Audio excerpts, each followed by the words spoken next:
Hello everyone. तो अपन BSc का पास course start कर रहे हैं। बीएससी सेकेंड ईयर तीनों ईयर का डालेंगे कंप्लीट कोर्स। तो अब सेकेंड ईयर में डाल रहे हैं। सेकेंड ईयर में पहले तो सिलेबस के बारे में देख लेते हैं, कौन कौन से सिलेबस है, सिलेबस में कौन कौन सी बुक है, कितने पेपर होते हैं। ठीक है, तुम्हारे सेकेंड ईयर में 3 पेपर होते हैं। ठीक है, एक होता है थर्मोडाइनमिक्स, ठीक है, सेकंड होता है मैथमेटिकल फिजिक्स,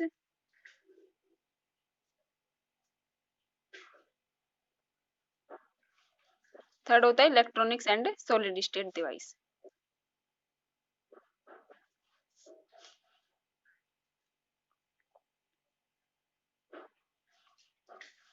ठीक है, तीनों पेपर 50-50 मार्क्स के होते हैं और 50 मार्क्स का प्रैक्टिकल होता है। ठीक है, ये आरयू में भी है और मत्स्य यूनिवर्सिटी में। तो जो थर्मोडायनामिक्स, मैथमेटिकल और electronics and solid state device, तो अपन थर्ड बुक करते हैं electronics and solid state device. इसमें क्या होता है, सभी पेपर्स में यही कहानी होती है। 4 यूनिट होती है, 4 यूनिट में 4 क्वेश्चन तो 4 यूनिट में से आते हैं। ठीक है, और एक क्वेश्चन और में भी आता है। फर्स्ट यूनिट में जैसे 2 क्वेश्चन आते हैं, तुम्हारी जो चॉइस हो वो करना। ठीक है, और जो फर्स्ट क्वेश्चन होता है उसमें पार्टीशन आते हैं, उसमें छोटे क्वेश्चन आते हैं 3.5, 1.5, हर क्वेश्चन 10 मार्क्स का होता है। ठीक है, तो ये फर्स्ट क्वेश्चन होता है, सभी यूनिट्स में से आता है। तो एक बार सिलेबस देखते हैं अपन, सिलेबस में क्या क्या है। सिलेबस ये है, first unit circuit analysis and PN junction, second unit rectifier and transistor. ठीक है, थर्ड यूनिट है ट्रांजिस्टर, बाइसिंग एंड एम्पलीफायर। ठीक है, फोर्थ यूनिट है ऑसिलेटर्स एंड लॉजिक सर्किट्स। तो अपन फर्स्ट यूनिट स्टार्ट करते हैं, circuit analysis and PN junction. Notes सभी को मिल जाएंगे। ठीक है, नीचे कमेंट बॉक्स में एक बार कमेंट कर देना, सभी को नोट्स अवेलेबल हो जाएंगे, हिंदी और इंग्लिश दोनों मीडियम में। ठीक है, तो नेटवर्क, इसमें पढ़ेंगे सबसे पहले सर्किट एनालिसिस।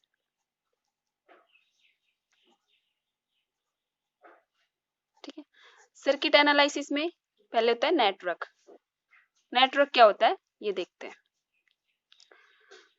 नेटवर्क क्या होता है, कोई भी सर्किट होता है। सर्किट क्या होता है, जो घरों में जो लाइट जो जिस भी सर्किट से बनी होती है उसमें क्या क्या लगे होते हैं, रेजिस्टेंस लगा होता है, इंडक्टर लगा होता है, कैपेसिटर्स लगा होता है, डायोड लगा होता है, ट्रांजिस्टर लगे होते हैं। ये जिस वे में व्यवस्थित होते हैं, जो ये एक समूह बनाते हैं लगे के, उसको क्या बोलते हैं, नेटवर्क। ठीक है, नेटवर्क क्या होता है, जिसमें प्रेरक तो हो, संधारित्र हो, प्रतिरोध हो और ट्रांजिस्टर हो, ये सभी एक समूह के रूप में जुड़े होते हैं, उसको बोलते हैं नेटवर्क। अगर कोई सोर्स ना हो, एनर्जी का कोई सोर्स ना लगा हो, तो उसको इनएक्टिव नेटवर्क बोलते हैं। ठीक है, और अगर एनर्जी का सोर्स लगा हो, करंट फ्लो हो रही है, जिसमें करंट फ्लो नहीं हो रही हो वो इनएक्टिव होगा, और जिसमें करंट फ्लो हो रही है, वोल्टेज सोर्स लगा हुआ है, उसको एक्टिव सोर्स बोलते हैं। ठीक है, अब ये सोर्स किस टाइप से होते हैं, ये भी 2 टाइप के होते हैं। एक तो वोल्टेज सोर्स, सेकंड होता है करंट सोर्स। वोल्टेज सोर्स में भी तो होते हैं, एक तो आइडियल वोल्टेज सोर्स,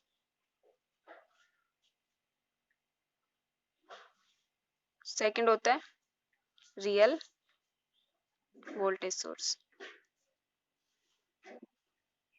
आइडियल तो बहुत कम चीजें होती है आइडियल। ठीक है, ज्यादातर रियल वोल्टेज सोर्स का यूज करते हैं। करंट सोर्स में 2 टाइप के हो गए, आइडियल करंट सोर्स,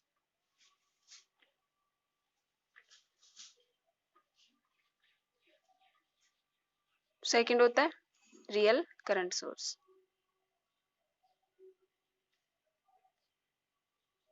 ठीक है, ये क्या होते हैं, देख लेंगे बाद में, ठीक है। अभी तो इसको करते हैं कि एक बार मोटी मोटी चर्चा देख लो यहाँ कि वोल्टेज सोर्स और करंट सोर्स ये होते हैं, ये रियल होता है, मैक्सिमम रियल करंट सोर्स या रियल वोल्टेज सोर्स का यूज करते हैं, ठीक है। ये तुम्हें पता ही है, कोई भी सर्किट होता है यहाँ ऐसे डिनोट करते हैं, यहाँ इनपुट देते हैं और अपन को आउटपुट यहाँ मिलता है, ठीक। आगे अपन सर्किट पढ़ेंगे, सर्किट में कैसे कैसे रेजिस्टेंस ये लगे होते हैं वो सब के बारे में पढ़ेंगे आगे, ठीक है। सर्किट में कोई जैसे भी कोई पॉइंट होते हैं, जैसे ब्रांच क्या होती है, नोड क्या होते हैं, लूप क्या होती है, ये देख लेते हैं, ठीक है। तो सबसे पहले देखते हैं ब्रांच क्या होती है। किसी भी नेटवर्क में ब्रांच किसको बोलते हैं। जैसे कोई ये नेटवर्क बना हुआ है, यहाँ कोई पॉइंट है, यहाँ कोई पॉइंट, ये रेजिस्टेंस लगे हुए हैं, रेजिस्टेंस को ऐसे डिनोट करते हैं, ठीक है। ये कोई सोर्स लगा हुआ है, सोर्स को ऐसे करते हैं, ठीक है। ये बी पॉइंट है, ये सी पॉइंट है, ये डी पॉइंट है, ये भी यहाँ भी कोई सोर्स लगा हुआ है, सॉरी, ठीक है। ये ए है, बी सी डी ई और एफ, ये पॉइंट है। तो ब्रांच किसको बोलते हैं, शाखाएं, जो भी ये बी सी ये एक शाखा है, ठीक है, एक पॉइंट से एक पॉइंट।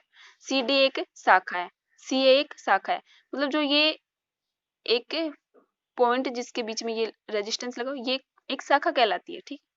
ये भी एक शाखा कहलाती है, ये भी एक शाखा कहलाती है, जो भी ये लाइन शो कर रही है शाखा कहलाती है। संधि या नोड किसको बोलते हैं, नोड किसको बोलते हैं, जो भी बिंदु होता है यहाँ पे इधर से भी करंट आएगी, इधर से भी इस वोल्टेज सोर्स के कारण भी आएगी, ये करंट फ्लो करता है, वोल्टेज जो सोर्स लगा होता है सोर्स के कारण करंट फ्लो होती है, जिससे अपने जैसे भी घरों में लाइट होती है सोर्स के कारण बल्ब वगैरह सब जलते हैं, ठीक है। तो यहाँ जो भी पॉइंट होता है ये नोड पॉइंट कहलाता है। लूप क्या होती है, जो ब्रांचों से मिलकर बनी होती है वो लूप कहलाती है। ये एक ब्रांच, दो ब्रांच, तीन ब्रांच, जैसे भी ब्रांचों से मिलकर बनी होती है बंद होती है वो लूप कहलाती है। ये एक लूप है, दो लूप, तीन लूप, इस सर्किट में तीन लूप है, ठीक है। आगे अगर अपन देखें तो नेक्स्ट टॉपिक किरचॉफ के लॉ।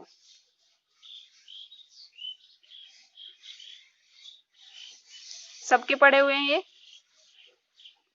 12th में, ठीक है। तो एक बार फिर देख लेते हैं। फर्स्ट लॉ होता है करंट नियम, करंट लॉ, या फिर बोलते हैं किरचॉफ का फर्स्ट लॉ, उसको या करंट लॉ भी बोलते हैं। इसमें क्या होता है, कोई भी नोड पॉइंट होता है उस पर करंट का पता लगाते हैं। जैसे करंट की डायरेक्शन के हिसाब से पॉजिटिव एवं नेगेटिव साइन लेते हैं, ठीक है। ये है I1, I2, I3, I4, I5, कोई ये नोड पॉइंट है, ठीक है। इस पे ये करंट आ रही है, कोई जा रहा है, तो आने वाली जो करंट है नोड पॉइंट की तरफ उसको पॉजिटिव साइन के साथ लेते हैं। मतलब इसका मतलब है जो भी करंट आती है या जाती है उनका जो बीजगणितीय योग 0 के बराबर होता है। तो कैसे, ये करंट आ रही है, आने वाले के लिए प्लस साइन I1, ये जा रही है उसके लिए माइनस साइन, ये आ रही है प्लस साइन I3, जा रही है माइनस I4, आ रही है प्लस I5 बराबर 0। जो भी करंट आ रही है नोड पॉइंट पे उस पे आने और जाने वाली करंटों का टोटल जो सम होता है वो 0 के इक्वल होता है। ओके, ये था फर्स्ट लॉ ऑफ किरचॉफ का फर्स्ट लॉ। सेकंड देखते हैं, उसको इसको करंट लॉ बोलते हैं। सेकंड जो रूल होता है उसका, उसको वोल्टेज नियम बोलते हैं। इससे किसी भी नोड पॉइंट पर अपन करंट की वैल्यू निकाल रहे हैं, उससे अपन वोल्टेज की वैल्यू निकालेंगे, इसलिए उसको वोल्टेज नियम बोलते हैं। सेकंड होता है वोल्टेज रूल, ठीक है। इसमें क्या होता है, कोई भी सर्किट होता है, जैसे ये सर्किट है, या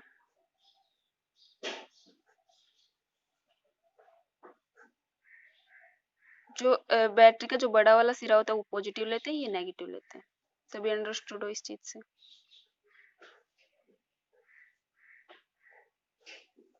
ठीक है। ये कोई सर्किट है, ये E1 सोर्स है, ये E2 सोर्स है। ये R1 है रेजिस्टेंस, R2 है, R3 है। यहाँ पर वोल्टेज V1 है, V2 है, V3 है। ठीक है, तो क्या बोल सकते हैं वोल्टेज नियम से कि सभी जो धारा तथा सभी जो ईएमएफ लगे होते हैं, वोल्टेज लगे होते हैं, उनका बीजगणितीय योग 0 के बराबर होता है। या फिर क्या बोल सकते हैं, धारा तथा वोल्टेज का गुणनफलों का योग उसके ईएमएफ विद्युत जो वाहक बल होते हैं उनके योग के बराबर होता है।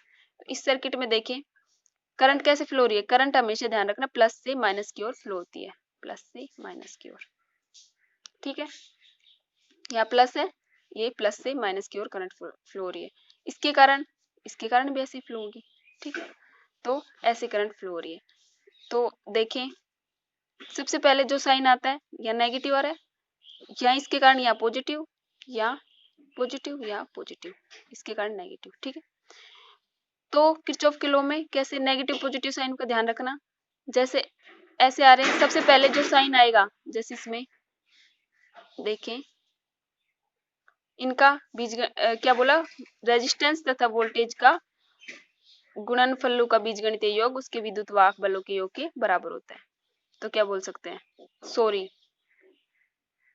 रेजिस्टेंस तथा करंट का बीजगणितीय योग, करंट के गुणनफलों का बीजगणितीय योग। ठीक है, वोल्टेज नहीं, सॉरी गलती से बोल दी।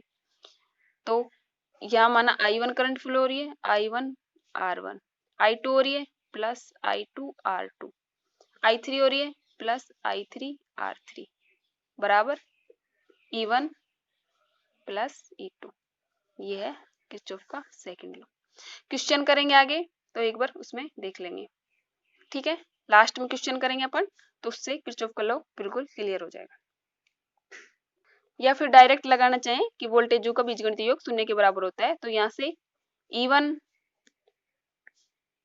माइनस साइन के साथ आएगा। ध्यान रखना जो ये क्लॉकवाइज है तो सबसे पहले जो साइन हो वो साइन लेते हैं, तो माइनस E1, यहाँ वोल्टेज के लिए प्लस साइन आ रहा है पहले, इसकी डायरेक्शन ध्यान रखना क्लॉकवाइज ऐसे, क्योंकि करंट की डायरेक्शन प्लस से माइनस की ओर होती है। ठीक है, तो V1 plus V2 plus V3, सबसे पहले क्या आता है माइनस E2 बराबर 0, या फिर बोल सकते हैं V1 plus V2 plus V3 बराबर E1 प्लस E2।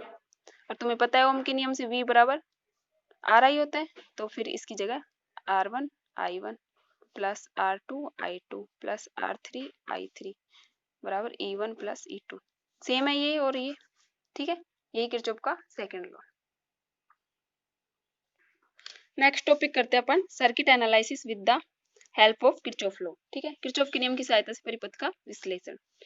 तो इसके टू रूल है। फर्स्ट अगर देखिए तो जो संधि विश्लेषण नियम,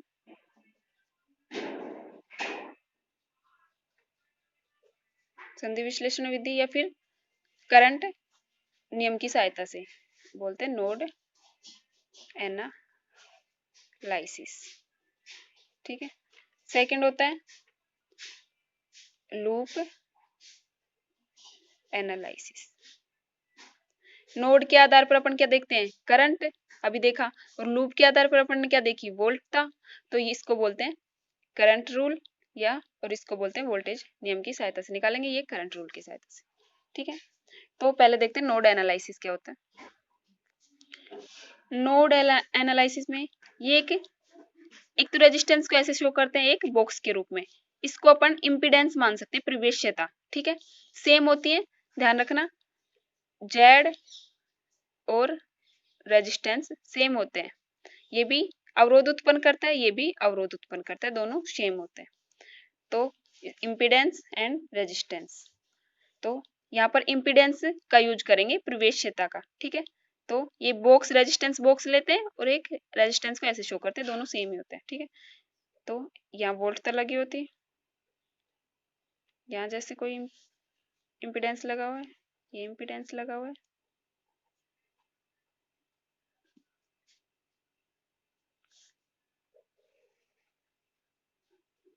ठीक है, ये कोई नोड पॉइंट ए है और ये बी है। यहाँ पर करंट I1 माइनस I3, क्योंकि यहाँ पर I1 फ्लो हो रही है और ये वोल्टेज, यहाँ पर ये Z3 है ये Z2 है, ये Z5 है और ये Z4 है। ठीक है, यहाँ पर I3 हो रही है तो I1 आ रही है यहाँ से और I3 इधर जा रही है तो क्या बचेगी, I1 माइनस I3। ठीक है, यहाँ पर I5 हो रही है और यहाँ I4, इसको क्या बोलेंगे, I3 आ रही है इधर से, I5 इधर गई तो I3 माइनस I5। ठीक है, ये सर्किट होगा। यहाँ पर A B पॉइंट है, ये माना O पॉइंट है। इसमें करंट रूल पे इन नोड पॉइंट हो गई है, यहाँ से करंट आ रही है, ये जा रही है, ये आ रही है, ये जा रही है, तो इस पे करंट निकालेंगे। एक चीज ध्यान रखना, जो Z होता है और R रेजिस्टेंस एक दूसरे के इनवर्सली प्रोपोर्शनल होते हैं। Y proportional, inversely proportional Z, विपरीत होते हैं एक दूसरे के। ये Z इम्पीडेंस है और जो Y है, Z को बोलते हैं प्रतिबाधा, ये रेजिस्टेंस के समान होती है प्रतिबाधा। जो प्रवेश्यता होती है Y, पहले अगर ध्यान गलती से बोल दिया हो तो ध्यान रखना, Z तो होती है प्रतिबाधा, इम्पीडेंस ये R के इक्वल होती है, इसके लिए रेजिस्टेंस बॉक्स का यूज करते हैं।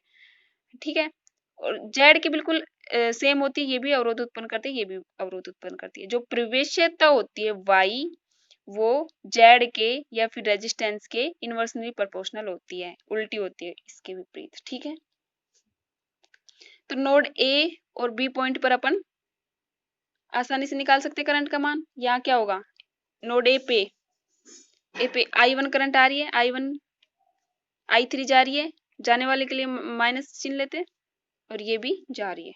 ठीक है, इसको बोलते हैं I3 हो गई, ये I2 है तो माइनस I2, ये बराबर I2 क्या होती है, ये बराबर I5 I4। ठीक है, बराबर 0। फर्स्ट और सेकंड नोड पे देखिए तो I3 आ रही है, माइनस I4 जा रही है नीचे और माइनस I5। इनको सोल्व आसानी से हम कर सकते हैं। ठीक है, तो ये हुआ नोड एनालिसिस में अपन नोड में करंट की वैल्यू निकाल। बाकी कंटिन्यू वीडियो देखना। ठीक है, और सारे नोट्स भी तुम्हें अवेलेबल हो जाएंगे। ठीक है, हिंदी और इंग्लिश दोनों मीडियम, और वीडियो कंटिन्यू रखना जिससे अच्छी तरीके से समझ आए। ठीक है।